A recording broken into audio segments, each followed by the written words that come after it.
अगर आप एक गवर्नमेंट शिक्षक हैं और आपने बीएड किया है तो ये क्लास आपके लिए है बेहद खास।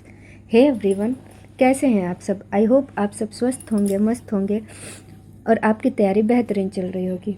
स्वागत है आपका अपने चैनल अध्ययन सेतु में। तो दोस्तों, जैसा कि आपको पता है कि ये श्रृंखला चल रही थी एनआईओएस द्वारा संचालित ब्रिज कोर्स की, जो कि अनिवार्य रूप से 6 माह का प्रशिक्षण कोर्स होने वाला है उन साथियों के लिए जिन्होंने बीएड किया हुआ है। दोस्तों, अगर आप मेरे चैनल के व्यूवर्स या सब्सक्राइबर हों तो आपको पता होगा कि ये सीरीज़ चल रही थी जो हिंदी भाषा शिक्षण की है, उसके 100 अति संभावित प्रश्नों की। तो इसी क्रम में आज ये चौथी क्लास है। इससे पहले 3 क्लासेस हम ऑलरेडी कर चुके हैं, जिनमें प्रत्येक में हमने 20 क्वेश्चन किए थे और जो क्वेश्चंस का नेचर था वो शॉर्ट टाइप और लॉन्ग टाइप का था। यानी कि आपको आपके एग्ज़ाम में कुछ क्वेश्चन मिलेंगे, 6 क्वेश्चन मिलेंगे आपको शॉर्ट टाइप के, जिसमें आपको 30 to 40 वर्ड्स लिखने होंगे, और लॉन्ग टाइप के क्वेश्चन मिलेंगे बाकी के साथ, जो कि आपको लॉन्ग फॉर्म में लिखने होंगे। Long form in the sense कि आपको 70 to 80 वर्ड्स में लिखने हैं। बात करते हैं प्रश्नों की, तो एनआईओएस ने थोड़ा सा बदलाव किया है अपने इस पेपर में। इसमें आपके जो मॉडल पेपर होंगे उसमें आपसे 18 क्वेश्चन पूछा जाएगा, जिसमें से 5 क्वेश्चन आपके एमसीक्यू टाइप के होंगे और बाकी के 6 क्वेश्चन आपके होंगे शॉर्ट टाइप के, जिसमें आपको 1 नंबर के लिए आंसर राइटिंग करनी होगी, जिसके लिए आपको 30 to 40 वर्ड्स लिखने हैं। और उसके अलावा बाकी के जो 7 क्वेश्चन हैं वो आपके 7 नहीं, सॉरी, बाकी के जो 12 क्वेश्चन हैं वो आपको 2 नंबर के लिए लिखना होगा, जो होने वाला है 70 से 80 वर्ड का। तो चलिए शुरू करते हैं आज के सेशन को। और अगर आपने देखा होगा तो इसमें मैंने आपको शॉर्ट टाइप और लॉन्ग टाइप यानी कि 30 to 40 वर्ड्स के आंसर भी लिखाए हैं और 70 to 80 वर्ड्स के भी आंसर कराए हैं। तो मैं सोच रही हूँ कि अगर ये 100 प्रश्न ख़त्म हो जाते हैं तो इसके अलावा भी 10 से 12 प्रश्न हम और कर लेंगे लॉन्ग फॉर्म के, ताकि कोई प्रश्न छूटे नहीं। और उसके बाद जैसे ही ये सीरीज़ ख़त्म होती है तो एमसीक्यू भी कर लेंगे, जितने भी पॉसिबल हो पाए आपके एग्ज़ाम के लिए हो पाएगा। तो हिंदी भाषा शिक्षण से जितने भी एमसीक्यू बनेंगे वो भी मैं आप लोगों को करा दूंगी, ताकि आपको एग्ज़ाम में समस्या ना हो। क्योंकि आपको पता है कि आपको सिर्फ 1 घंटे ही मिलेंगे और आपको 18 प्रश्नों के उत्तर देने हैं। एमसीक्यू के लिए मान लीजिए आप 2 से 3 मिनट 5 प्रश्नों पे लगा सकते हैं। बाकी के आपको 55 मिनट में आपको बाकी के सारे प्रश्न लिखने हैं। लगभग आपको 12 से 13 प्रश्नों का उत्तर लिखना पड़ेगा। तो आप लिखने का भी प्रयास करते रहिए। जैसे ही एग्ज़ाम की डेट आ जाती है तो आप लिखना प्रारंभ कर दें, ताकि 1 घंटे में आप 12-13 प्रश्नों को लिख पाएँ। जब तक आप अभ्यास नहीं करेंगे तब तक आप नहीं लिख पाएंगे और परीक्षा में आपके प्रश्न छूट जाएंगे, आप आंसर नहीं लिख पाएंगे और सारे प्रश्न ही अनिवार्य रहेंगे आपको करने। तो चलिए देखते हैं प्रश्न संख्या 80। भाषा कक्षा में रचनात्मक गतिविधियों के 2 उदाहरण लिखिए। तो देखिए, ये शॉर्ट टाइप क्वेश्चन है, लेकिन अगर लॉन्ग टाइप में आएगा तो आप इसके उदाहरण को एलेबोरेट करके 70 से 80 वर्ड लिख सकते हैं। और याद रखिएगा कि आपको 70 से 80 वर्ड ही लिखना है। अगर आप आंसर लंबा लिखते हैं तो आपके बाकी के प्रश्न छूट जाएंगे। तो हमेशा कोशिश करिएगा कि टू द पॉइंट, एकदम स्पष्ट शब्दों में और टू द पॉइंट लिखिए। आइए समझते हैं भाषा कक्षा में रचनात्मक गतिविधियों के उदाहरण। पहला है चित्र देखकर कहानी लिखना, कविता या संवाद लेखन। तो आप ये कह सकते हैं कि जब बच्चे को भाषा सिखाई जा रही है तो उस कक्षा में अगर आप रचनात्मक गतिविधियों को इस्तेमाल करते हैं तो इस तरीके से बच्चे का शिक्षण जो है वो प्रभावी होता है। तो आप इसके लिए चित्र देखकर बच्चों से कह सकते हैं कि चित्र है या पोस्टर है, इसको देखकर कहानी लिखो। तो बच्चा अपनी कल्पनाशीलता का प्रयोग करता है और अपनी सृजनात्मकता दिखलाता है। कविता या संवाद लेखन, बच्चे से कह दीजिए कि ये टॉपिक है, इस पे कविता लिखो या कोई संवाद लेखन करो। वहाँ पे भी बच्चा जो भी उसका राइटिंग स्किल है उसको एक्सप्रेस करने का पूरा प्रयास करता है। इस तरीके से आप रचनात्मक विधियों से अपनी कक्षा में भाषा शिक्षण को प्रभावी बना सकते हैं। तो देखिए, ये क्वेश्चन आपको 30 to 40 वर्ड्स के लिए मिलेगा, लेकिन अगर सेम प्रश्न आपको 70 to 80 वर्ड्स के लिए, यानी 2 नंबर के लिखना हो, तो भी आप आराम से लिख सकते हैं। इसको आप एग्जाम्पल को एलोबरेट कर सकते हैं अपने भाषा में। आगे देखिए प्रश्न संख्या 81। भाषा शिक्षण में त्रुटि विश्लेषण क्या है? देखिए, भाषा शिक्षण में त्रुटि विश्लेषण 2 बार प्रश्न हो गया। देखिएगा उत्तर। त्रुटि विश्लेषण यानी कि एरर एनालिसिस वह प्रक्रिया है जिसमें शिक्षक विद्यार्थियों के द्वारा भाषा के प्रयोग में की गई गलतियों की पहचान, कारणों का अध्ययन और सुधार करता है। देखिए, त्रुटि विश्लेषण का मतलब यही है कि सबसे पहले हम जो गलतियां हैं उसको पहचानें कि कौन सी गलतियां हुई हैं और किस प्रक्रिया में वो गलती हो रही है, किस क्रम में गलती हो रही है, उस गलती का क्या कारण है, इसकी पहचान करके जब टीचर या शिक्षक उस समस्या को समझता है और उसका निदान करता है तो इसी को हम कहते हैं एरर एनालिसिस यानी कि त्रुटि विश्लेषण। इसके माध्यम से शिक्षक यह समझता है कि विद्यार्थी किस प्रकार की गलतियां कर रहा है और क्यों कर रहा है, ताकि उन्हें सही दिशा में मार्गदर्शन दिया जा सके। तो बिल्कुल एकदम सही बात है कि जब तक हम गलतियां नहीं समझ पाएंगे और उस गलतियों को समझ के हम उसका प्रयास नहीं करेंगे उसको दूर करने का और मार्गदर्शन करेंगे, तभी बच्चा अपनी गलतियों से सीखेगा। तो हमेशा त्रुटि विश्लेषण बच्चों को सुधारने के लिए यानी कि बच्चों की गलतियों को सुधार के अधिगम को प्रभावी करने।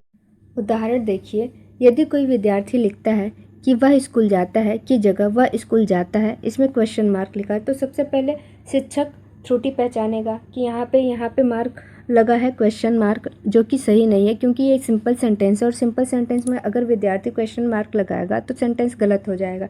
इस तरीके से सबसे पहले शिक्षक क्या करता है, त्रुटि को पहचानता है, पहचान के बच्चों को बताता है कि यहाँ पे क्या सही हो सकता है और सही रूप समझाता है। आगे देखिए, प्रश्न संख्या 82, भाषा शिक्षण में स्थानीय परिवेश का उपयोग कैसे किया जा सकता है। आइए समझते हैं उत्तर। भाषा शिक्षण में स्थानीय परिवेश यानी कि लोकल इन्वायरमेंट का उपयोग करके बच्चों को उनके आसपास की वस्तुओं, स्थानों और अनुभवों से जोड़कर सिखाने का अवसर दिया जाता है। इसके लिए शिक्षक निम्न तरीके अपना सकते हैं। स्थानीय वस्तुओं और स्थानों, बाजार, खेत, नदी, पार्क आदि पर आधारित चर्चा करना। देखिए, कभी भी आप स्थानीय परिवेश से या परिवेशीय चीज़ों से बच्चों को जोड़ेंगे तो बच्चा रिलेट कर पाता है अपने वास्तविक जीवन की चीज़ों से, और जब भी बच्चा अपने वास्तविक जीवन से रिलेट करके कोई भी शिक्षण करेगा, कोई भी अधिगम करेगा, तो उसका अधिगम क्या होगा, सार्थक होगा, प्रभावी होगा, इंटरेस्टिंग होगा और बच्चा अपने अनुभव से जोड़ के उसको सीखने लगता है। इस तरीके से आप ये कर सकते हैं कि जो भी आपका स्थानीय परिवेश है उसका आप प्रयोग कर सकते हैं। मान लीजिए आप अपनी कक्षा में पढ़ा रहे हैं और आपके स्कूल विद्यालय के सामने से कोई सब्जी वाला सब्जी बेचते हुए जाता है और आप उस सब्जी वाले को अपने विद्यालय तक ले आते हैं और फिर बच्चों को लेके जाते हैं अपने विद्यालय के जो भी कैंपस है उसमें सब्जी वाले ठेले के साथ, और फिर आप बताते हैं कि देखो ये सब्जियां बेच रहे हैं और ये सब्जियों का टाइप है, यानी कि ये ग्रीन वेजिटेबल्स हैं, इस सब्जी का ये नाम है, ये सब्जी का ये नाम है, ये 1 किलो सब्जी ऐसे तौलते हैं, आधा किलो सब्जी ऐसे तौलते हैं। तो इस तरीके से जब आप बच्चों को सिखाएंगे तो आप बच्चों को सब्जियों के नाम के साथ साथ सब्जियों का रंग, उसके अलावा तौल माप भी सिखा सकते हैं। तो जब बच्चा इन सारी चीज़ों को देखते हुए अपने दैनिक जीवन में देखते हुए सीखता है तो वो चीज़ों को रिलेट कर पाता है और उसका जो अधिगम होता है वो प्रभावी होता है।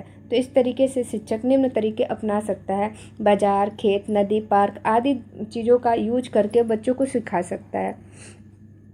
आगे देखिए, प्रश्न संख्या 83, भाषा शिक्षण में अनुभवात्मक अधिगम यानी कि एक्सपेरिमेंटल लर्निंग क्या होता है, बताइए कि क्या महत्व है। तो उत्तर है, अनुभवात्मक अधिगम वह प्रक्रिया है जिसमें विद्यार्थी अपने प्रत्यक्ष अनुभवों, गतिविधियों और वास्तविक परिस्थितियों के माध्यम से सीखते हैं। तो दोस्तों आप देख पा रहे होंगे कि ये जो प्रश्न है इसका आंसर मैंने 70 to 80 वर्ड्स में रखा है। कुछ लास्ट के प्रश्न हैं वो लॉन्ग टाइप के हैं और आपके एग्ज़ाम में मैंने बताया है कि ये आपका पेपर का पैटर्न चेंज हुआ है, तो इसमें आपको लॉन्ग फॉर्म के क्वेश्चन मिलेंगे जिसमें आपको 70 to 80 वर्ड्स लिखने रहेंगे 2 नंबर के लिए। तो इस वजह से मैंने लास्ट के जो भी क्वेश्चंस लिए हैं वो लॉन्ग फॉर्म के रखे हैं, यानी कि 70 to 80 वर्ड्स के रखे हैं, और इससे अगर आपको वेरी शॉर्ट में भी क्वेश्चन का आंसर लिखना पड़े तो आप आसानी से लिख सकोगे। तो देखिए, अनुभवात्मक अधिगम वह प्रक्रिया है जिसमें विद्यार्थी अपने प्रत्यक्ष अनुभव, गतिविधियों और वास्तविक परिस्थितियों के माध्यम से सीखते हैं। भाषा शिक्षण में इसका महत्व इस प्रकार है, यह सीखने को व्यवहारिक और रोचक बनाता है। विद्यार्थी देखकर, करके और अनुभव करके भाषा को बेहतर समझते हैं। इससे बच्चे की अभिव्यक्ति, रचनात्मकता और आत्मविश्वास बढ़ता है। भाषा को वास्तविक जीवन की स्थितियों से जोड़ने में सहायता मिलती है। तो अनुभवात्मक यानी कि बच्चे का अनुभव, वह अधिगम जिसमें बच्चे का अनुभव जुड़ा हो, वह व्यक्ति या बच्चा या विद्यार्थी अपने प्रत्यक्ष अनुभव, अपनी गतिविधियों, अपने वास्तविक परिस्थितियों के माध्यम से सीखता है। और आप कह सकते हैं कि इसका महत्व इस तरीके से है कि जब भी बच्चा अपने प्रत्यक्ष अनुभव को शामिल करता है अपने अधिगम में, तो वो सीखना रोचक होता है। विद्यार्थी अनुभव करके बेहतर तरीके से सीखता है, देखकर अच्छी तरीके से सीखता है। बच्चों में अभिव्यक्ति और रचनात्मकता तथा साथ ही साथ आत्मविश्वास भी बढ़ जाता है, क्योंकि बच्चा करके देख के खुद सीख रहा है। और सबसे बड़ी चीज़ कि बच्चा कभी भी भाषा को जब भी अनुभवात्मक लर्निंग की बात करते हैं आप, तो बच्चा भाषा को वास्तविक जीवन से जोड़ता है। अपनी परिस्थितियों में भाषा को कैसे प्रयोग करना है, अकॉर्डिंग टू सिचुएशन कौन सी भाषा और कैसे शब्द इस्तेमाल करने हैं, वो सीख जाता है। तो आप बेहतर तरीके से समझ पा रहे होंगे कि जो अनुभवात्मक शिक्षण है, यह अनुभवात्मक ज्ञान है, बच्चे का अधिगम है, उस तरीके से उसको जोड़ के बच्चा भाषा कैसे सीख सकता है। आगे देखिए प्रश्न संख्या 84। भाषा शिक्षण में मूल्यांकन की वैकल्पिक विधियां कौन सी हैं? चलिए देखते हैं। मूल्यांकन करना है अगर आपको भाषा शिक्षण का, तो कौन कौन सी विधियां हो सकती हैं? तो भाषा शिक्षण में केवल लिखित परीक्षा के बजाय विद्यार्थियों की भाषा क्षमता को जानने के लिए कई वैकल्पिक मूल्यांकन विधियां अपनाई जाती हैं। सॉरी। जैसे अवलोकन। देखिए, सिर्फ भाषा की ही बात नहीं की जा रही है। अगर आप मूल्यांकन की बात करते हैं तो आप कई तरीके का मूल्यांकन कर सकते हैं। ऐसा नहीं है कि आप सिर्फ लिखित तरीके से, लिखित रूप में बच्चे का मूल्यांकन करें। मूल्यांकन के बहुत सारे तरीके हो सकते हैं जो बच्चों के समग्र मूल्यांकन करने के लिए आपको हमेशा प्रेरित करते हैं। और आजकल तो आप देखते होंगे कि आपके विद्यालयों में जो बच्चों की रिपोर्ट कार्ड बनती है वो भी 360 डिग्री यानी कि होलिस्टिक रिपोर्ट कार्ड बनती है, जिसमें बच्चे का समग्र मूल्यांकन होता है, उसके सारे बच्चों का मूल्यांकन होता है। तो सिर्फ भाषा की बात नहीं की जाती है, यहाँ पे बहुत सारे मूल्यांकन की विधियाँ हैं जिसको आप अपनाकर बच्चे का मूल्यांकन कर सकते हैं। तो आइए देखते हैं। अवलोकन यानी कि ऑब्जर्वेशन। शिक्षक कक्षा गतिविधियों के दौरान विद्यार्थियों के व्यवहार और भाषा प्रयोग को देखता है। देखिए, जब आपके कक्षा में बच्चा काम कर रहा होता है या जो भी आपने उसको प्रोजेक्ट दिया है, कार्य दिया है, उसको कर रहा होता है, तो आप उसको देखते हैं, ऑब्जर्व करते हैं।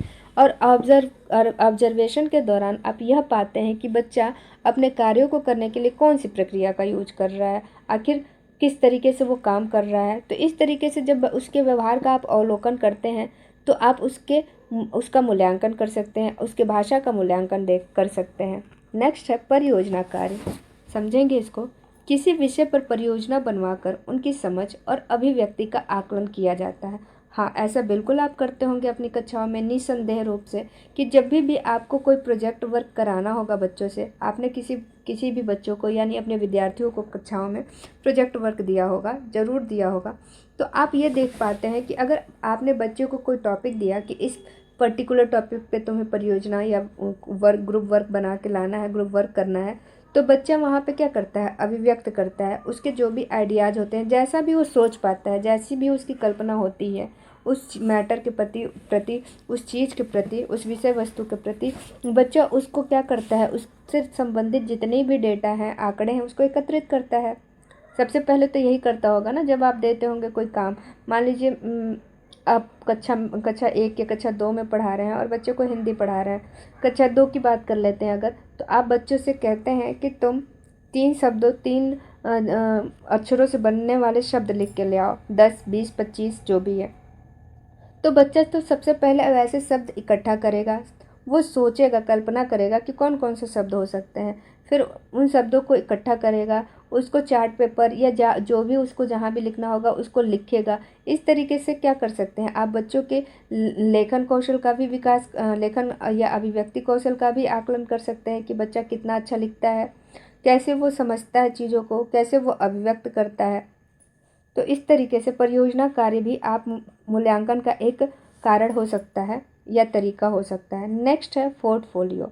तो विद्यार्थियों के कार्यों जैसे लेखन, चित्र, गतिविधियाँ आदि के संग्रह करके उनकी प्रगति देखी जाती है। तो आपको पता है कि पोर्टफोलियो एक ऐसी फाइल होती है या एक ऐसा डेटा होता है जहाँ पे आप बच्चों का लंबे समय तक का जो भी कार्य है, लेखन है, चित्र है, गतिविधियाँ, इन सब का रिकॉर्ड रखते हैं। इस तरीके से भी आप उनका मूल्यांकन कर सकते हैं। नेक्स्ट देखिए, मौखिक प्रस्तुति यानी कि ओरल प्रेजेंटेशन। विद्यार्थियों से किसी भी विषय पर बोलने या प्रस्तुति देने को कहा जाता है।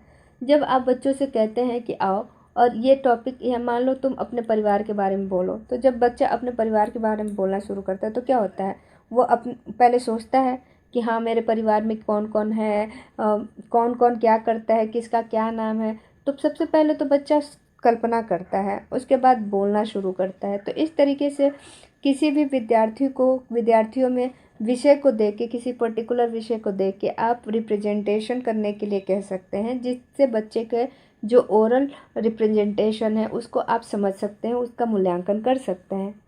नेक्स्ट है कार्यपत्रक। सॉरी। अभ्यास आधारित कार्यों के माध्यम से सीखने का आकलन किया जाता है। देखिए वर्कशीट आपको पता ही है कि वर्कशीट जो होता है उस पर आप बहुत सारे अभ्यास कार्य दे देते हैं और उसके बाद बच्चों से कहते हैं उसको करने के लिए, और बच्चा करता है। तो इस तरीके से आप उसका मूल्यांकन कर सकते हैं। नेक्स्ट है समूह कार्य यानी कि ग्रुप वर्क। समूह गतिविधियों में भागीदारी और सहयोग से मूल्यांकन किया जा सकता है। तो जब भी बच्चा समूह में कार्य करता है तो आप क्या देखते हैं कि बच्चे की भागीदारी कैसी है, बच्चा कितना एक्टिव है, बच्चे के अंदर सहयोगात्मक रवैया है कि नहीं, वो भाव है कि नहीं। तो इस तरीके से आप समग्र विकास का मूल्यांकन कर सकते हैं। आगे देखिए क्वेश्चन नंबर 85 है, सार्थक अधिगम यानी कि मीनिंगफुल लर्निंग से आप क्या समझते हैं। चलिए उत्तर देखते हैं। सार्थक अधिगम वह है जिसमें विद्यार्थी नई जानकारी को अपने पूर्व ज्ञान और अनुभवों से जोड़कर समझते हैं। बिल्कुल, अगर आप पियाजे के लैंग्वेज में बात करें तो यह एक समायोजन है। समायोजन में बच्चा क्या करता है कि जो पुरानी जानकारियां हैं उसको तो रखता ही रखता है, उसके साथ नई जानकारियों को जोड़ लेता है। तो जब बच्चा अपने पूर्व ज्ञान से नए ज्ञान को जोड़ता है, अनुभव से जोड़कर समझता है, तो इसको हम कहते हैं कि वह अधिगम कैसा है, सार्थक है।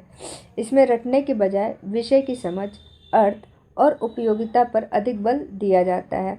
तो बिल्कुल सही बात है, बच्चा सार्थक अधिगम तभी होगा जब वहाँ पर रटने की बजाय समझ होगी। इस प्रकार के अधिगम में विद्यार्थी सक्रिय रूप से भाग लेते हैं, प्रश्न पूछते हैं और सीखी हुई बातों को वास्तविक जीवन में लागू कर पाते हैं। हाँ, ऐसा ही होता है जब बच्चा खुद सक्रिय होता है। जब भी बच्चा सक्रिय होगा तो क्या होगा, वो प्रश्न पूछेगा, वह अपनी जागरूकता दिखाएगा, अपना उसकी जो भी जिज्ञासा होगी वो व्यक्त करता है और वास्तविक जीवन में वह लागू कर पाता है। तो इस तरीके से हम कह सकते हैं कि सार्थक अधिगम वह प्रक्रिया है जिसमें विद्यार्थी अपने नई जानकारी को अपने पूर्व ज्ञान और अनुभव से जोड़ते हैं और अपने डेली लाइफ में अकॉर्डिंग टू सिचुएशन उसका प्रयोग कर पाते हैं। आगे देखिए क्वेश्चन नंबर 86, द्विभाषिक संदर्भ में कोड स्विचिंग और कोड मिक्सिंग का क्या अर्थ है, एक उदाहरण के साथ समझाइए। तो दोस्तों इस प्रश्न का उत्तर तो मैंने बहुत अच्छी तरीके से आपको एक बार एक्सप्लेन किया था CDP वाले सेक्शन में। शायद वो सीटेट की क्लास थी, अगर आपको देखनी होगी तो वो देख सकते हैं, इसी चैनल पे मैंने उसको भी पोस्ट किया है, अगर आपने नहीं देखा होगा तो देखिएगा। और दूसरी चीज़, आपसे एक और बात मुझे ये बतानी थी कि पोस्ट वाले सेक्शन में मैं डेली MCQ पोस्ट करती हूँ, तो आप लोगों को वो भी अटेंड करने चाहिए। जितने भी क्वेश्चन आप अटेम्प्ट करेंगे वो आपके लिए बेहतर होगा। और अब तो मैंने हिंदी भाषा शिक्षण के भी क्वेश्चन डालने वहाँ पे शुरू किए हैं, तो आपको वो भी करने चाहिए क्योंकि आपकी परीक्षा में 5 नंबर के क्वेश्चन आएंगे MCQ के, तो you should go for it. चलिए देखते हैं कोड स्विचिंग और कोड मिक्सिंग। कोड स्विचिंग और कोड मिक्सिंग द्विभाषिक या बहुभाषिक स्थिति में भाषाओं के प्रयोग से जुड़े सिद्धांत हैं। देखिए, जब एक भाषा से ज़्यादा भाषाएं यूज होती हैं वहीं पे आप कोड स्विचिंग या कोड मिक्सिंग कर सकते हैं। यानी कि जब तक विद्यार्थी को सिर्फ एक भाषा आएगी तो ना वो कोड स्विचिंग कर सकता है ना कोड मिक्सिंग कर सकता है। सबसे बड़ा जो शर्त है कोड स्विचिंग और कोड मिक्सिंग का वो ये है कि भाषाएं जो हैं वो एक से अधिक होनी चाहिए। चलिए समझते हैं कोड स्विचिंग क्या होता है। जब वक्ता बातचीत के दौरान एक भाषा से दूसरी भाषा में पूरी तरह बदल जाता है तो इसे कोड स्विचिंग कहते हैं। बिल्कुल सॉरी। देखिए, जब आपके सामने कोई बात कर रहा है, मान लीजिए कि आपके सामने कोई हिंदी में बात कर रहा है और बात करते वक्त वो अचानक से अपनी लैंग्वेज को चेंज करके इंग्लिश कर लेता है, बंगाली कर लेता है, मराठी कर लेता है, उड़िया कर लेता है, यानी कि जो भाषा वो बोल रहा है उस भाषा से स्विच कर लेता है दूसरी भाषा में। Like me, if I am explaining here that what is code switching. तो इससे पहले मैंने आपको हिंदी में बोला कि हाँ कोड स्विचिंग क्या होती है, लेकिन तुरंत बाद मैंने अपनी लैंग्वेज चेंज की और आपको इंग्लिश में बोला, और फिर उसके बाद मैंने फिर तुरंत हिंदी में चेंज किया। तो जहाँ पे लैंग्वेज अचानक से चेंज कर ली जाती है, बिल्कुल स्विच कर लिया जाता है, वहाँ पे कोड स्विचिंग होती है। और बात करें कोड मिक्सिंग की, तो मैं जो एक्सप्लेन कर रही हूँ आपको ये सारे क्वेश्चन, ये एक कोड मिक्सिंग का एग्जाम्पल है, क्योंकि यहाँ पे मैं दो लैंग्वेज यूज़ कर रही हूँ, हिंदी और इंग्लिश, और हिंदी बोलने के दौरान मैं इंग्लिश के वर्ड्स भी इसमें यूज कर रही हूँ। ये कोड मिक्सिंग का सबसे बेटर एग्जाम्पल है। इससे बेहतर एग्जाम्पल मैं आपको दे नहीं सकती हूँ कि कोड मिक्सिंग कहाँ क्या होता है। जब एक भाषा के बीच बीच में आप दूसरी भाषा के वर्ड्स भी यूज करते हैं, जैसे लाइकवाइज हम डेली अपने डेली लाइफ में करते ही करते हैं। जब हम हिंदी बोल रहे होते हैं तो हिंदी के शब्दों के साथ इंग्लिश के वर्ड्स का भी यूज कर रहे हैं, तो ये बेटर एक सबसे बेहतर एग्जाम्पल है कोड मिक्सिंग का। जब आप एक भाषा के साथ दूसरी भाषा के शब्दों को मिला के बोलते हैं तो उसे कोड मिक्सिंग कहते हैं। जबकि कोड स्विचिंग में क्या होता है कि आप एक भाषा बोलते बोलते अचानक दूसरी भाषा में बोलने लगते हैं, तो उसे हम कोड स्विचिंग कहते हैं। 4 ब्लॉक मॉडल के मुख्य घटकों मौखिक भाषा विकास, शब्द पहचान, पढ़ना और लेखन का वर्णन कीजिए। तो आइए देखते हैं। ऑलरेडी मैंने आप लोगों को कई बार 4 ब्लॉक मॉडल बता दिया है, फिर भी देखते हैं कि 4 ब्लॉक मॉडल भाषा शिक्षण की एक ऐसी पद्धति है जिसमें भाषा के चारों कौशलों को संतुलित रूप से विकसित किया जाता है। तो 4 ब्लॉक मॉडल में क्या क्या आता है? मौखिक भाषा विकास और लेखन विकास, शब्द पहचान, पढ़ना और लिखना। तो ये सारी चीज़ें हम देखेंगे और समझेंगे। मौखिक भाषा विकास क्या होता है? Oral language development. इसमें बच्चे के सुनने और बोलने के कौशल को विकसित किया जाता है। शिक्षक कहानी, चर्चा, प्रश्न उत्तर और संवाद जैसी गतिविधियों से बच्चों को अपने विचार व्यक्त करने के लिए प्रेरित करता है। देखिए, मौखिक भाषा विकास, जब भी आप बच्चे को सुनने बोलने का अवसर देंगे तो बच्चे की जो भी ओरल डेवलपमेंट है, स्किल है, उसकी डेवलपमेंट होगी, यानी कि बच्चा अभिव्यक्त कर सकेगा। तो आप बच्चों को कहानियों में, चर्चाओं में शामिल करें, बच्चों से नरेट करने के लिए कहें, स्टोरी वगैरह।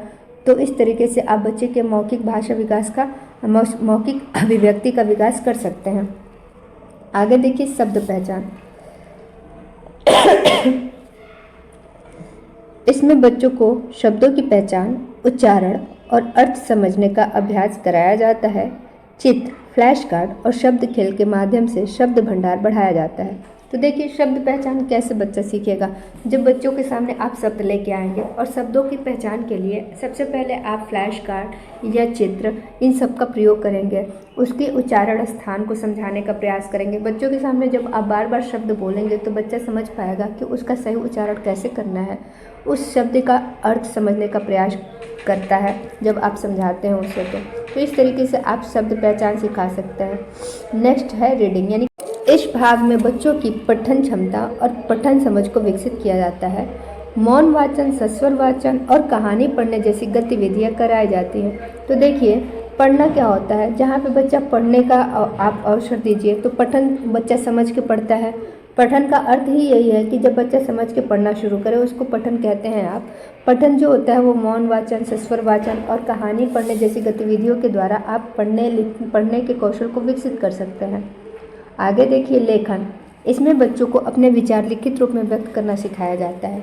अनुच्छेद, लेखन, कहानी और डायरी लेखन जैसी गतिविधियों से लेखन कौशल विकसित किया जाता है। तो देखिए, लिखने का प्रयास बच्चा कब करता है? जब आप लिखने का अवसर देंगे, अपने विचार लिखने को कहेंगे। अनुच्छेद लेखन करा सकते हैं आप, कहानी लेखन करा सकते हैं, डायरी लेखन करा सकते हैं। अपनी जो भी गतिविधियां हैं या जो भी दिनचर्या है वह बच्चा लिख सकता है। तो इस तरीके से आप बच्चे के लेखन कौशल का विकास भी करा सकते हैं। नेक्स्ट देखिए, क्वेश्चन नंबर 88, 360 डिग्री आकलन क्या होता है? तो मैंने आपको बताया कि आप अपने विद्यालय में जब भी आकलन कर रहे होते हैं वो 360 डिग्री का ही कर रहे होते हैं। अब आप होलिस्टिक रिपोर्ट कार्ड बना रहे हैं पिछले कुछ वर्षों से बच्चों की, जिसमें बच्चों के समग्र विकास का मूल्यांकन किया जाता है, न कि सिर्फ लिखित अभ्यास के तौर पे उसका मूल्यांकन होता है। तो इस तरीके से जब बहुत सारी चीज़ों को एक्सपेक्ट को ध्यान में रख के आकलन होता है तो उसको हम 360 डिग्री आकलन कहते हैं। चलिए समझते हैं। आकलन यानी कि आकलन वह प्रक्रिया है जिसके माध्यम से विद्यार्थियों के ज्ञान, कौशल, समझ और प्रगति का मूल्यांकन किया जाता है। इसमें विभिन्न गतिविधियों, परीक्षाओं, प्रश्नोत्तर, परियोजनाओं और अवलोकन के माध्यम से यह जाना जाता है कि विद्यार्थी ने कितना और कैसे सीखा है। देखिए, यह वह प्रक्रिया है जिसमें आप सिर्फ बच्चे के लेखन या पठन कौशल का विकास नहीं जांच रहे होते हैं। आप क्या क्या जांच रहे होते हैं कि उनका ज्ञान क्या है, उनकी समझ कैसी है, उनकी प्रगति कैसी है, कैसे कैसे कौशल विकसित हो रहे हैं। यानी कि आप देखते हैं कि भिन्न भिन्न गतिविधियों, प्रश्नोत्तरों, परियोजनाओं के अवलोकन के माध्यम से आप बच्चों ने क्या क्या सीखा, इस बात का अवलोकन कर रहे हैं या आकलन कर रहे हैं। संक्षेप में आप कह सकते हैं कि आकलन का उद्देश्य विद्यार्थियों के सीखने की स्थिति को समझना और उनके सुधार के लिए उचित दिशा देना है। हाँ बिल्कुल, असेसमेंट फॉर लर्निंग होनी चाहिए, न कि असेसमेंट ऑफ लर्निंग होना चाहिए। हमेशा आप इस बात का ध्यान रखें कि जो आकलन है वो सीखने के लिए होना चाहिए, न कि सीखने का होना चाहिए। और जब भी सीखने के लिए आकलन होता है वो प्रभावी होता है, क्योंकि वहाँ पे आप बच्चों की समस्याओं को समझते हैं, उनका निदान करते हैं और आप रेमेडियल करके उनकी समस्याओं को दूर करके उनका सीखने को नई दिशा प्रदान करते हैं। आगे देखिए प्रश्न संख्या 89, साझा पठन और निर्देशित पठन में क्या अंतर है। चलिए समझते हैं साझा पठन। साझा पठन वह प्रक्रिया है जिसमें शिक्षक और विद्यार्थी मिलकर किसी पाठ को पढ़ते हैं। शिक्षक बड़ी अक्षरों वाली पुस्तक, चार्ट या कहानी के माध्यम से पढ़ते समय बच्चों को साथ साथ पढ़ने और समझने के लिए प्रेरित करता है। तो जैसा कि आपको नाम से ही पता है कि साझा पठन यानी कि शेयर रीडिंग, इसमें क्या शिक्षक और विद्यार्थी दोनों एक साथ मिलकर पढ़ रहे हैं, यानी कि अपनी पढ़ाई को साझा कर रहे हैं। शिक्षक बड़ी अक्षरों वाले पुस्तकों का इस्तेमाल करता है, चार्ट और कहानी के माध्यम से पढ़ाता है और पढ़ाते समय उस समय बच्चों को भी उसमें पढ़ाई में इन्वॉल्व करता है। इस तरीके से बच्चा जो है वह शिक्षक के साथ मिलकर सीखता है, समझता है और बच्चे सीखने के लिए प्रेरित होते हैं। और इस तरीके के पठन में बच्चों को लगता है कि उनको इक्वली इम्पोर्टेंस दी जा रही है, तो इस तरीके से वो भी रुचि लेते हैं और प्रेरित होते हैं। निर्देशित पठन देखिए, गाइडेड रीडिंग। निर्देशित पठन में शिक्षक छोटे समूह के विद्यार्थियों को उनकी क्षमता के अनुसार पढ़ने का मार्गदर्शन देता है। शिक्षक प्रश्न पूछकर, संकेत देकर और कठिन शब्दों का अर्थ समझाकर बच्चों की पठन समझ को बेहतर बनाता है। तो देखिए निर्देशित पठन क्या होता है, जहाँ पे शिक्षक निर्देशित करता है बच्चों को पढ़ने के लिए, उनकी क्षमता के अनुसार उनके पढ़ने का मार्गदर्शन करता है। शिक्षक प्रश्न पूछता है कि हाँ बताओ, अगर तुमने ये अभ्यास पढ़े हैं तो इससे संबंधित जितने भी प्रश्न हैं शिक्षक पूछता है अपनी कक्षाओं में। बच्चों को संकेत देता है जहाँ भी समस्याएं आती हैं, ताकि बच्चा समझ सके, समझ के बाद बता सके अपने प्रश्नों का उत्तर। और इस तरीके से कठिन शब्दों का अर्थ समझाकर बच्चों को पठन कराने का कार्य करता है टीचर। आगे देखिए, अपरिचित पाठ्य वस्तु से अर्थ निर्माण का आकलन करने के लिए शिक्षक विद्यार्थियों को नई पाठ सामग्री पढ़ने के लिए देता है और उसके आधार पर उनकी समझ को परखता है। इसके लिए निम्न तरीके अपनाए जा सकते हैं।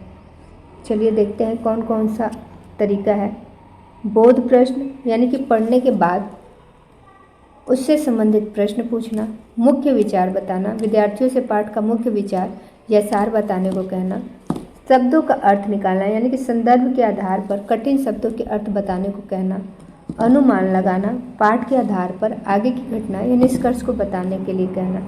चर्चा या प्रस्तुति, विद्यार्थियों से पाठ पर चर्चा कराना या अपने शब्दों में समझाने को कहना। तो इस तरीके से आप क्या करते हैं कि अपरिचित पाठ्य वस्तु के अर्थ निर्माण के आकलन के लिए शिक्षक ये सारे काम कर सकता है। जैसे कि बोध प्रश्न पढ़ना, यानी कि पाठ पढ़ने से पहले उससे संबंधित प्रश्न आप पूछ सकते हैं, तो अपरिचित पाठ्य वस्तु नहीं लगेगी, वो परिचित हो जाएगी।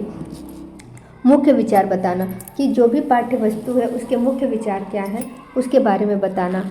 शब्दों का अर्थ निकालना, जो भी उसके संदर्भ में अर्थ आते हैं उस शब्दों के अर्थ बताना। अनुमान लगाना, कि पाठ के आधार पर आगे क्या क्या हो सकता है, क्या घटनाएं हो सकती हैं, उसका क्या निष्कर्ष निकल सकता है, इसके बारे में अनुमान लगाने को कहना। इस तरीके से ये जो पाठ्य है अपठित, वो बच्चे को अपठित नहीं लगेगा और वो फेमिलियर लगने लगेगा। चर्चा या प्रस्तुति, विद्यार्थियों से पाठ पर चर्चा कराना या अपने शब्दों में समझाने को कहना। ये भी बच्चे के लिए एक तरीका है कि वो अपठित चीज़ों से फेमिलियर हो जाए। तो आज के इस सेशन में हम इतना ही पढ़ेंगे, आगे एक सेशन और हो सकता है, 1 या 2 सेशन और लगेंगे इसके। आइए देखते हैं क्वेश्चन नंबर 91। भारतीय कक्षाओं को द्विभाषिक या बहुभाषिक क्यों माना जाता है। देखते हैं इसका आंसर। भारत में विभिन्न भाषाएं और बोलियां बोली जाती हैं। विद्यालयों में पढ़ने वाले बच्चे अलग अलग भाषाई पृष्ठभूमि से आते हैं। जैसे घर में वे मातृभाषा या स्थानीय बोली बोलते हैं, जबकि विद्यालय में हिंदी या अंग्रेजी माध्यम से पढ़ाई होती है। इस कारण कक्षा में एक से अधिक भाषाओं का प्रयोग होता है, इसलिए भारतीय कक्षाओं को द्विभाषिक या बहुभाषिक कक्षाएं मानी जाती हैं। दोस्तों, आपको पता ही है कि जो हमारा देश है, हमारी संस्कृति है, इसमें अलग अलग पृष्ठभूमि से बच्चे आते हैं हमारी कक्षाओं में, अलग अलग भाषाओं के साथ आते हैं। तो भारत विविधताओं का देश है, इस वजह से हमारी जो कक्षाएं हैं वो बहुभाषिक है। अगर आप एक सेम रीजन में पढ़ा रहे हैं तो ज़रूरी नहीं है कि सारे बच्चे जिस भी परिवेश से आ रहे हैं एक ही लैंग्वेज लेके आए। हो सकता है कि कोई बच्चा दूसरे परिवेश से आया हुआ हो और वह अपने मातृभाषा के साथ आ रहा हो और उस परिवेश में रहने वाला दूसरा बच्चा अपनी मातृभाषा के साथ आ रहा हो। तो इस तरीके से जो आपकी कक्षाएं हैं वो बहुभाषिक हो जाती हैं। प्रत्येक बच्चा अपनी अपनी मातृभाषाओं के साथ अगर विद्यालय में आ रहा है तो जाहिर सी बात है कि वो कक्षाएं जो होंगी वो मल्टी लैंग्वेज में हो जाएंगी, वहाँ पे बहुभाषीय विद्यार्थी होंगे। उसके अलावा आप उनके स्थानीय और जो भी परिवेशीय भाषाएं हैं उनको छोड़ दें तो विद्यालयी भाषा जो है, यानी कि जो भी आप हिंदी या इंग्लिश जिस भी लैंग्वेज में आप कक्षाओं में पढ़ा रहे हैं वो एक भाषा प्रयोग करते हैं आप भी और आपके विद्यार्थी भी। तो हिंदी और अंग्रेजी ये एक भाषा और बच्चे प्रयोग करने लगते हैं। तो इस तरीके से आप ये कह सकते हैं कि जो भारतीय कक्षाएं हैं वह द्विभाषिक और बहुभाषिक होती हैं, क्योंकि प्रत्येक बच्चा अपने अपनी मातृभाषा के साथ विद्यालय में आता है और मातृभाषा के अलावा स्थानीय भाषा के अलावा जो शिक्षण कार्य आप कर रहे होते हैं अपने विद्यालयों में वो विद्यालय की लैंग्वेज, जो कि लैंग्वेज 1 या आप हिंदी कह सकते हैं, हिंदी भाषा में करा रहे होते हैं या अंग्रेजी भाषा में करा रहे होते हैं। तो इस तरीके से आप ये कह सकते हैं कि आपकी जो कक्षा है वो द्विभाषिक या बहुभाषिक हो जाती है, क्योंकि बच्चा एक से ज़्यादा भाषाओं का प्रयोग कर रहा है। बच्चे आपस में अपनी भाषाओं का ट्रांसफ़र कर रहे हैं, उन एक दूसरे की संस्कृति को समझ रहे हैं, उसका सम्मान कर रहे हैं। अतः हम कह सकते हैं कि भारतीय कक्षाएं बहुभाषिक या द्विभाषिक होती हैं। उसका सबसे बड़ा रीज़न यही है कि जो हमारी कक्षाओं की भाषा है वो अलग है और बच्चों की मातृभाषा, स्थानीय भाषा या परिवेशीय भाषा अलग है। आगे देखिए प्रश्न संख्या 93 क्या कहता है। सृजनात्मक लेखन के प्रकारों कहानी, कविता, संवाद, अनुभव लेखन, सूची लेखन का वर्णन कीजिए। समझेंगे इसको कि सृजनात्मक लेखन क्या होता है। तो जैसा कि आपको वर्ड ही पता है कि सृजनात्मकता यानी कि क्रिएटिविटी, बच्चा जब कुछ नयापन लेके आता है, मौलिकता दिखाता है तो उसको हम सृजनात्मकता कहते हैं। आइए समझते हैं। सृजनात्मकता लेखन वह लेखन है जिसमें विद्यार्थी अपनी कल्पना, विचार और अनुभवों को स्वतंत्र रूप से व्यक्त करता है। इसके मुख्य प्रकार निम्नलिखित हैं। पहला है कहानी लेखन। इसमें विद्यार्थी किसी घटना, पात्र और कथानक के आधार पर कल्पनाशील ढंग से कहानी लिखते हैं। दूसरा है कविता लेखन। इसमें भावनाओं और विचारों को लय, तुक और सौंदर्यपूर्ण भाषा में व्यक्त किया जाता है। थर्ड है संवाद लेखन। इसमें दो या दो से अधिक व्यक्तियों के बीच होने वाली बातचीत को लिखित रूप में प्रस्तुत किया जाता है। और नेक्स्ट है अनुभव लेखन। इसमें विद्यार्थी अपने व्यक्तिगत अनुभव, घटनाओं या देखी सुनी बातों को लिखते हैं। आगे है सूचना लेखन। इसमें किसी कार्यक्रम, घटना या महत्वपूर्ण बात की संक्षिप्त और स्पष्ट जानकारी लिखी जाती है। तो समझेंगे इसको कि जब भी क्रिएटिव राइटिंग होती है तो बच्चा कैसे लिख सकता है, यानी कि सृजनात्मकता लेखन के बारे में हम समझेंगे अच्छी तरीके से। तो सृजनात्मक लेखन जो होता है उसमें बच्चा अपने नए थॉट्स, अपने कल्पना, अपने विचार, अपने अनुभव को स्वतंत्र रूप से लिखता है। और आप कैसे पता करेंगे कि बच्चा कितना सृजनात्मक लेखन लिख रहा है, उसके लिए आप क्या क्या करा सकते हैं। आप बच्चे से कहानी लेखन दे सकते हैं कि कहानी किसी घटना को ध्यान में रखते हुए उसके बारे में कहानी लिखो। जैसे कि अगर आप विद्यालय आ रहे हैं, अपने घर से आ रहे हैं, मान लीजिए आपने कह दिया बच्चे से कि तुम विद्यालय आ रहे हो अपने घर से, तो विद्यालय से आते वक्त तुमने देखा कि दो बच्चे आपस में लड़ाई कर रहे हैं, तो उस पूरी घटना का तुम सार दो या तुम उस घटना के बारे में लिखो। तो बच्चा जब उस घटना को सोच के कल्पना करेगा, अपने विचार लिखेगा, अपनी बातें सोचेगा, यानी कि कल्पनाशीलता दिखाएगा उस घटना के बारे में, उसके पात्रों को, यानी कि जो बच्चे लड़ाई कर रहे हैं उनका नाम, उनका स्ट्रक्चर, मतलब उनकी कद काठी, सब चीज़ें लिखेगा। तो इस तरीके से आप क्या कर रहे हैं, बच्चे की सृजनात्मकता लेखन को बढ़ावा दे रहे हैं। दूसरा तरीका हो सकता है कविता लेखन का। देखिए कविता एक ऐसा माध्यम है जहाँ बच्चे नए नए वर्ड सीखते हैं, वर्ड्स को लय में बनाना सीखते हैं, यानी कि जो हमारे शब्द हैं उनको शब्दों को पिरो करके एक अच्छा लय की तरह वाला शब्द बनाते हैं या कविता बनाते हैं जिसमें तुकबंदी होती है। तो इस तरीके से आप ये कह सकते हैं कि इसमें बच्चे अपने भावनाओं को, विचारों को लयबद्ध तरीके से व्यक्त करते हैं जिसमें सौंदर्यपूर्ण भाषा का प्रयोग होता है। आगे संवाद लेखन। तो संवाद, जैसा कि आपको पता ही है कि संवाद दो व्यक्तियों के बीच में जो बातचीत होती है उसको हम संवाद कहते हैं। तो अगर आपने बच्चे से एग्जाम्पल ले लिया कि आपके माता पिता बात कर रहे हैं अगर मेला जाना है इसके बारे में, तो आप इन दोनों के, आप अपने माता पिता के बीच होने वाले संवाद का वर्णन कीजिए।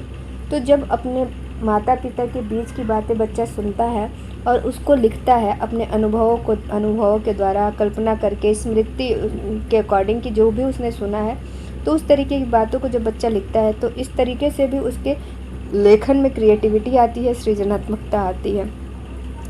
और नेक्स्ट है अनुभव लेखन। तो इसमें विद्यार्थी अपने अनुभवों को, व्यक्तिगत अनुभव या घटनाओं को या देखी सुनी बातों को लिखता है, तो इसमें भी बच्चा अपनी क्रिएटिविटी दिखाता है। और अगला है सूचना लेखन। इसमें किसी कार्यक्रम, घटना या महत्वपूर्ण बात की संक्षिप्त और स्पष्ट जानकारी लिखी जाती है। उदाहरण के तौर पर अगर आपके स्कूल में वार्षिकोत्सव हुआ, मान लीजिए कि वार्षिकोत्सव हर साल आपके विद्यालय में होता ही है, तो आपने बच्चे से कहा कि आपके स्कूल में जो भी वार्षिकोत्सव हुआ है उस कार्यक्रम के बारे में आप संक्षिप्त व्याख्या लिखिए। तो जब बच्चा उस कार्यक्रम के बारे में सोचेगा, विचार करेगा और याद करेगा कि उसके विद्यालय में क्या क्या हुआ, उसने क्या क्या देखा, उस दिन उसने क्या क्या किया, और जब उस विचार को प्रस्तुत करेगा लेखन के माध्यम से, तो वो कहीं ना कहीं अपनी क्रिएटिविटी दिखाता हुआ नज़र आएगा। तो ये सारी चीज़ें हैं, ये सारे तरीके हैं जिस तरीके से बच्चा सृजनात्मक लेखन कर सकता है। क्वेश्चन नंबर 94, गहन पाठन यानी कि इंटेंसिव रीडिंग और व्यापक पाठन यानी कि एक्सटेंसिव रीडिंग में क्या अंतर है। तो देखिए, मैं पहले आपको ऐसे ही समझा देती हूँ, फिर पढ़ेंगे कि क्या है।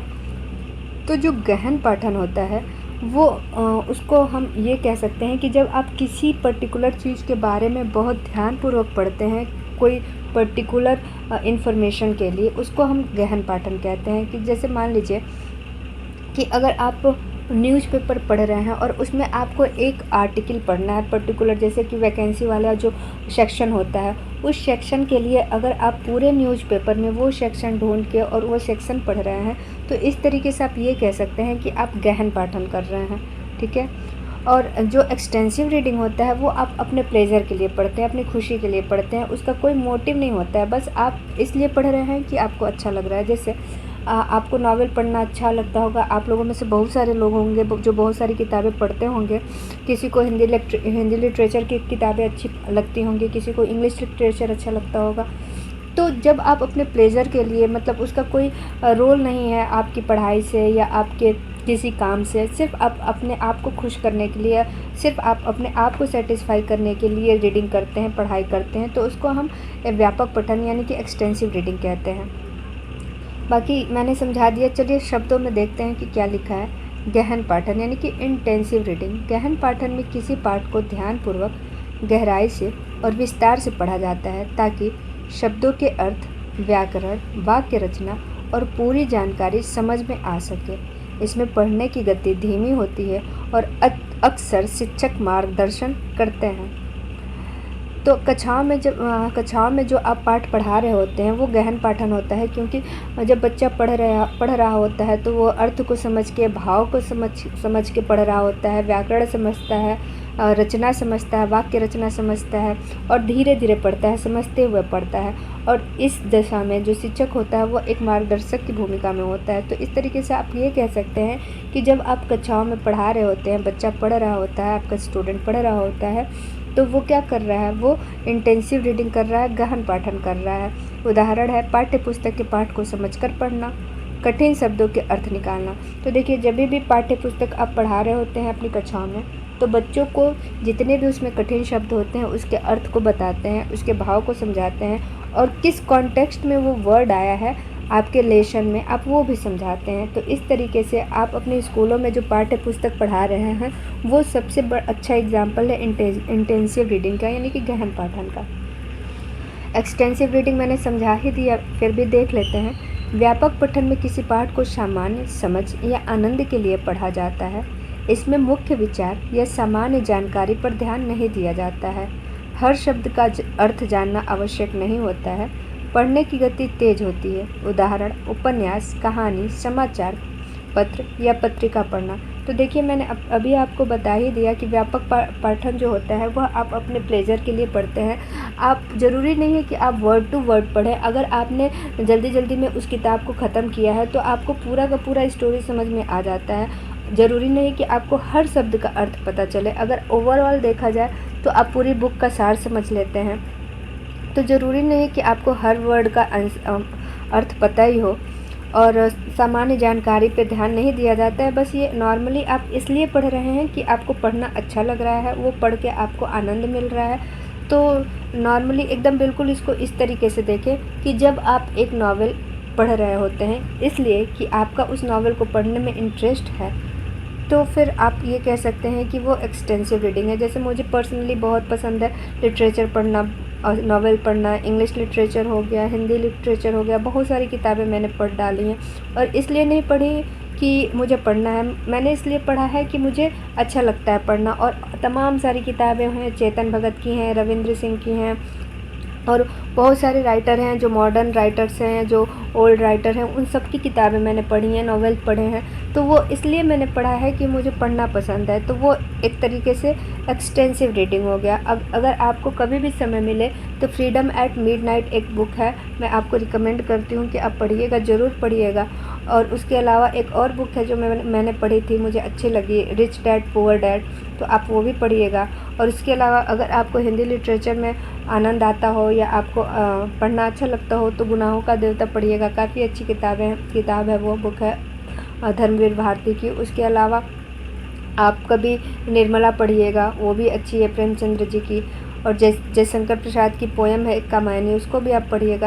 ये सारी चीज़ें जो है आपको प्लेजर महसूस कराएंगी। और उसके अलावा आपको वर्ड्स बहुत अच्छे अच्छे मिलेंगे आपके जो डेली लाइफ में यूज करने के लिए, जो आपके संप्रेषण को प्रभावी बनाती है, ऐसा मेरा मानना है। तो जब भी आप लिटरेचर पढ़ते हैं या कोई भी चीज़ पढ़ते हैं, वो आपको कुछ ना कुछ दे के ही जाती है। किताबें एक ऐसी चीज़ हैं जो आपके पास, अगर आपने उनको अपने पास रखा तो आपको हमेशा कुछ ना कुछ देंगी। वो कभी आपको अकेला फील नहीं करने देंगी। और जब भी आपको ये लगे कि आपको अच्छा फील नहीं हो रहा है, आपको लो फील हो रहा है, तो आप बुक्स ज़रूर उठाया कीजिए। कोई भी नावल उठाइए जो भी आपका इंटरेस्ट हो, जिस तरीके के नावल में इंटरेस्ट हो, और आप पढ़िए। और आप पाएंगे कि आप उनसे कुछ ना कुछ सीख रहे हैं और बहुत बेहतर तरीके की चीज़ें सीखते हैं, जो आप अगर अपने दैनिक जीवन में लाते हैं, शामिल करते हैं, तो आपको एक प्रभावी इंसान ज़रूर बनाता है, आपके संप्रेषण को प्रभावी बनाता है। आपके पास वर्ड्स की कमी नहीं रहती है, नए नए वर्ड्स मिलते हैं।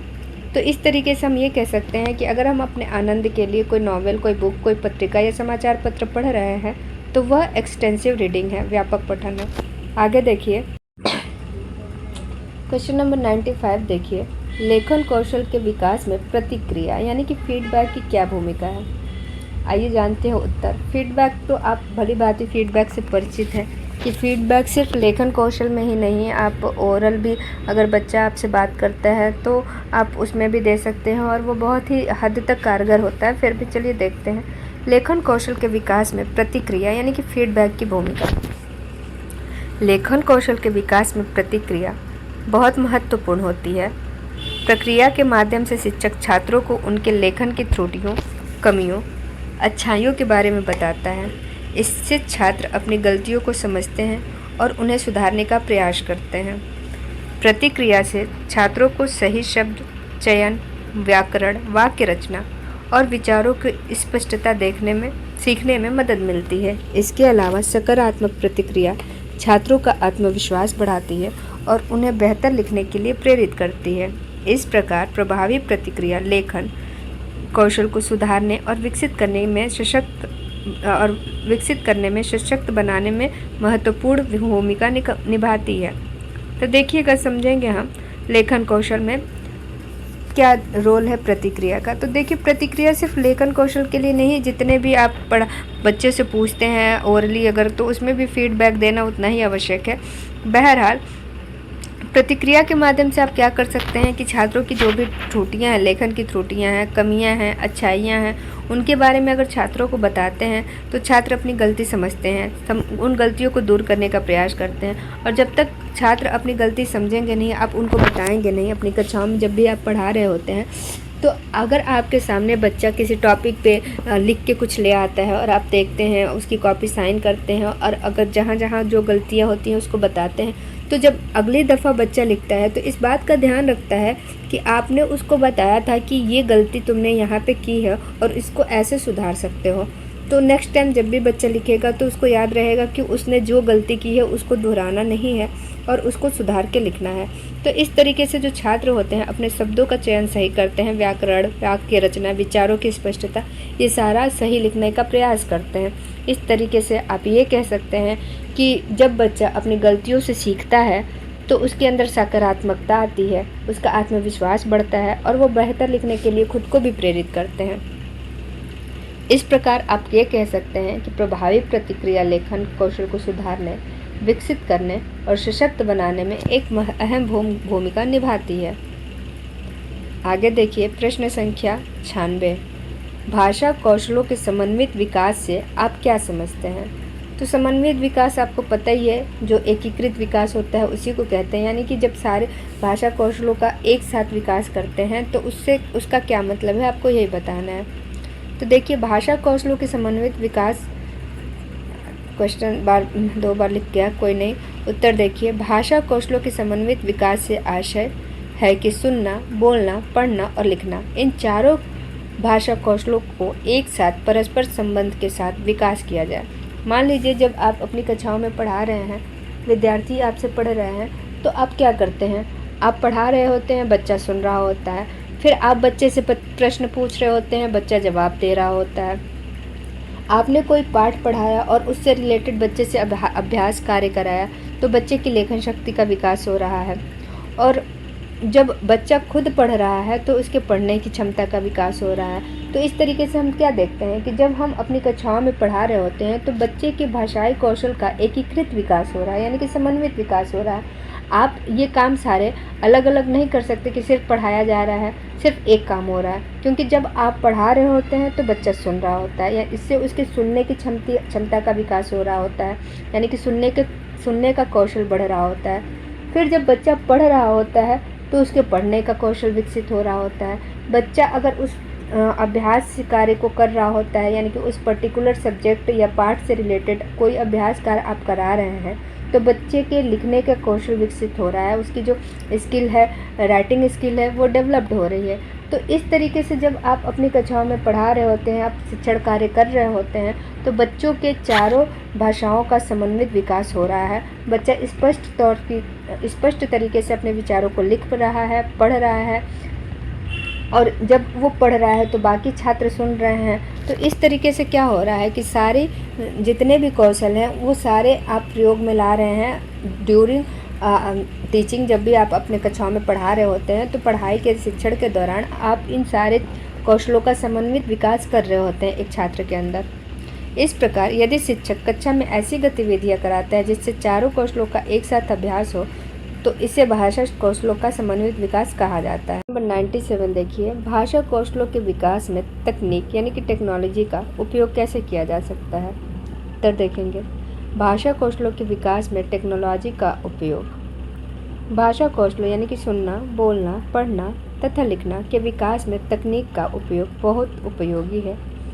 तकनीक के माध्यम से छात्रों को ऑडियो वीडियो सामग्री, डिजिटल पुस्तकें, शैक्षिक ऐप और ऑनलाइन संसाधन उपलब्ध कराए जा सकते हैं। ऑडियो और वीडियो सुनने, देखने, सुनने और बोलने के कौशल विकसित होते हैं।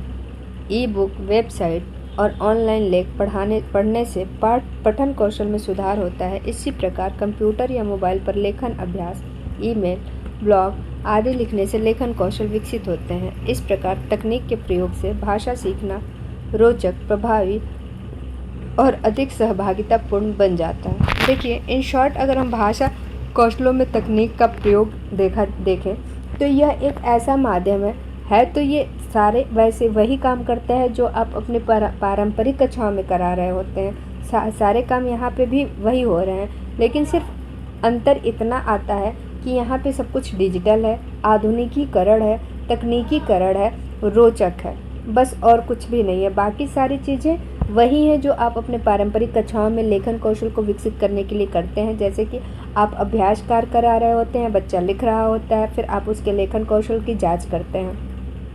यहाँ पे सेम बच्चा कोई ब्लॉग लिख रहा होता है तो वहाँ पे उसके जो राइटिंग स्किल है वो डेवलप्ड हो रही है। जो भी बच्चों को तकनीक के माध्यम से छात्रों को ऑडियो वीडियो, डिजिटल सामग्री, पुस्तकें, शैक्षिक ऐप, ये सारे संसाधन आप उपलब्ध कराते हैं। इसके ज़रिए बच्चा लिखता है, पढ़ता है, उसको पढ़ने का प्रयास कर रहा है तो उसके जो रीडिंग स्किल है वो डेवलप्ड हो रही है। अगर ब्लॉग लिख रहा है तो उसकी राइटिंग स्किल डेवलप्ड हो रही है। अगर कोई वीडियो देख रहा है तो देखना और सुनना उसकी दोनों ही क्षमताओं का विकास हो रहा है। अगर कोई तो इस तरीके से आप देख सकते हैं कि जो ऑडियो और वीडियो होते हैं उसे सुनने और देखने से सुनने और बोलने के कौशल तो विकसित होते ही हैं, और उसके अलावा जो ई बुक हो गया, वेबसाइट हो गया, ऑनलाइन लेख पढ़ने से पठन कौशल में सुधार होता है। और अगर आप अपने कंप्यूटर या मोबाइल पर लेखन अभ्यास कर रहे हैं, ईमेल लिख रहे हैं, ब्लॉग लिख रहे हैं इत्यादि से लेखन कौशल का विकास होता है। इस तरीके से तकनीक के प्रयोग से हम भाषा को प्रभावी, रोचक और अधिक सहभागितापूर्ण बना सकते हैं। आगे देखिए प्रश्न संख्या 98 क्या है। भाषा कौशलों के विकास में प्रेरणा की क्या भूमिका है। देखिए मोटिवेशन का जो रोल है वो बताना है आपको। तो भाषा कौशलों के विकास में प्रेरणा यानी कि मोटिवेशन की महत्वपूर्ण भूमिका होती है। प्रेरणा के माध्यम से विद्यार्थी भाषा सीखने के प्रति रुचि और उत्साह महसूस करते हैं। प्रेरणा के माध्यम से विद्यार्थी सक्रिय रूप से कक्षा गतिविधियों में भाग लेते हैं। सीखने के प्रति आत्मविश्वास और उत्साह बढ़ता है। विद्यार्थी सुनने, बोलने, पढ़ने और लिखने का अधिक अभ्यास करते हैं। तो देखिए आपको पता है कि जब भी आप मोटिवेट करते हैं, आप अपने कक्षा में बच्चों को पढ़ाते वक्त मोटिवेशन बहुत ज़रूरी होता है। अगर बच्चे ने कुछ लिख के दिखाया आपको और आपने उसको शाबाशी दी, उसकी तारीफ़ करी, उसके लिए अच्छे कॉम्प्लीमेंट्स दिए, तो बच्चा हमेशा प्रेरित होता है और बेहतर करने के लिए और अच्छा करने के लिए। तो इस तरीके से जो मोटिवेशन है वो बहुत ही ज़्यादा ज़रूरी है। आप कह सकते हैं कि जब भाषा कौशल का विकास किया जाए तो इसमें बच्चा क्या करता है कि आपकी जो भी कक्षा की गतिविधियां हैं उसमें बहुत अच्छी तरीके से भाग लेता है, सहभाग करता है। सीखने के प्रति उसका जो आत्मविश्वास है और उत्साह है वो बढ़ता है और विद्यार्थी सुनने, बोलने, पढ़ने तथा लिखने का अधिक अभ्यास करते हैं। तो इस तरीके से हम कह सकते हैं कि मोटिवेशन हमारे बच्चों में भाषा कौशल को विकसित करने के लिए बहुत ज़्यादा ज़रूरी है। सॉरी।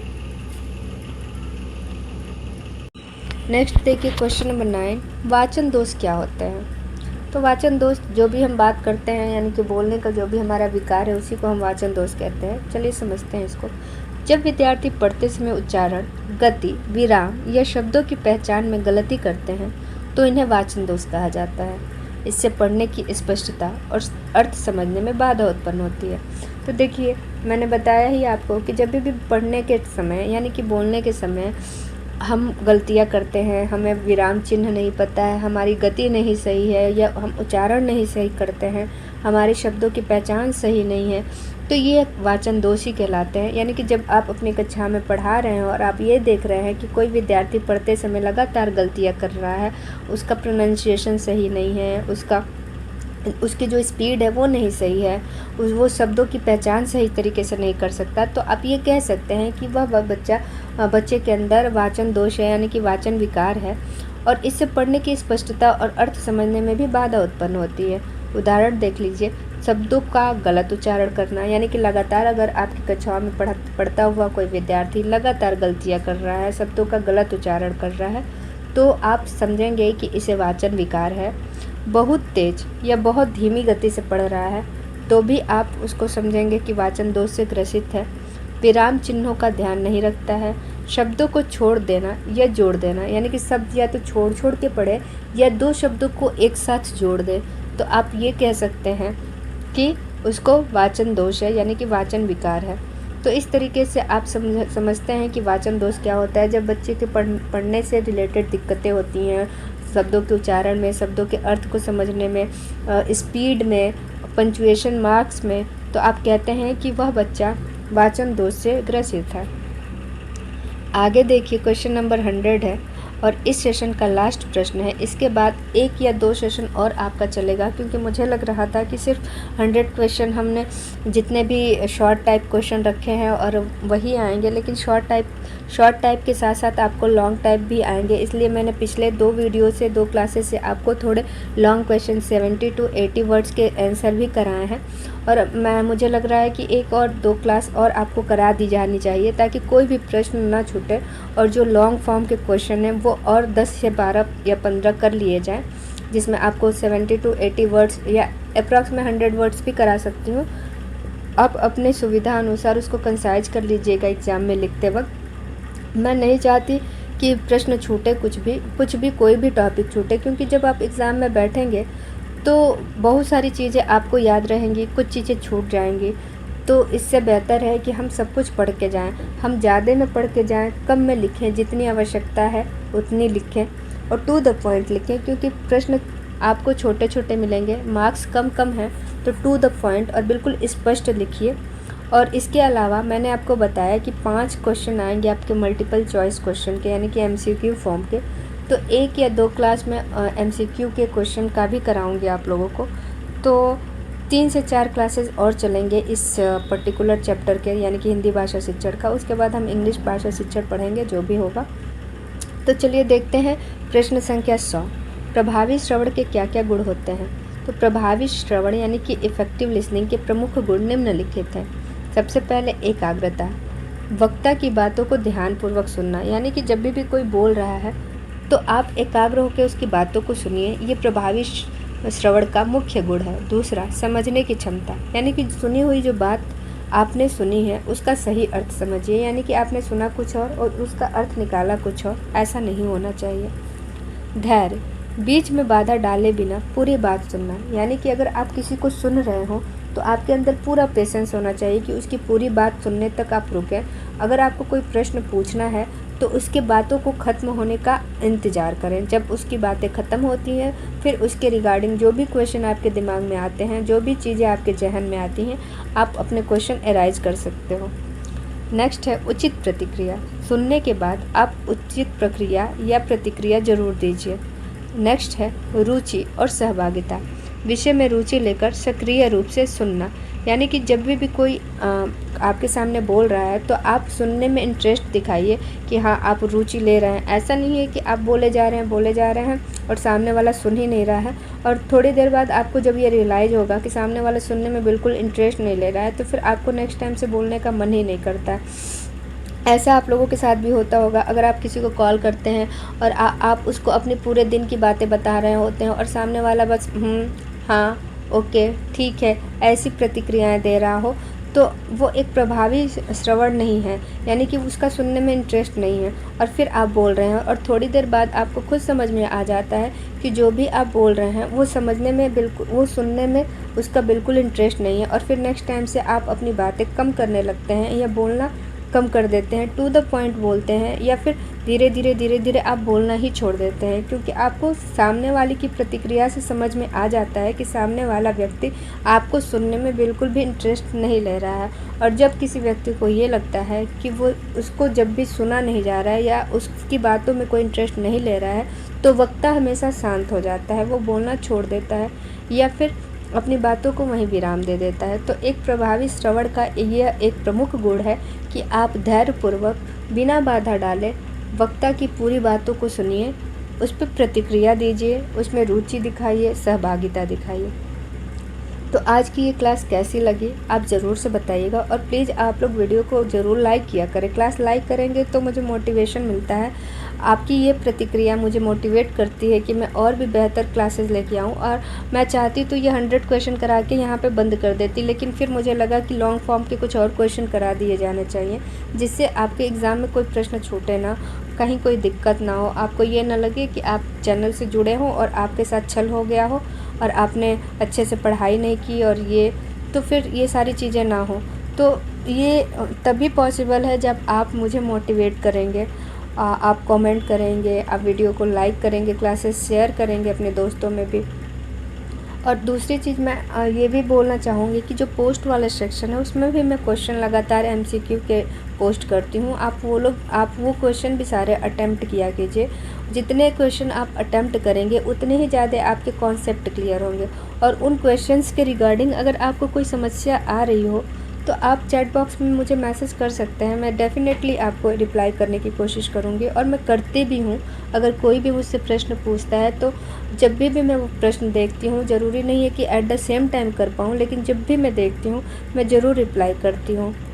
तो चलिए मिलते हैं नेक्स्ट सेशन में, और टिल देन अपना और अपनों का ख्याल रखिए। Take care, bye bye.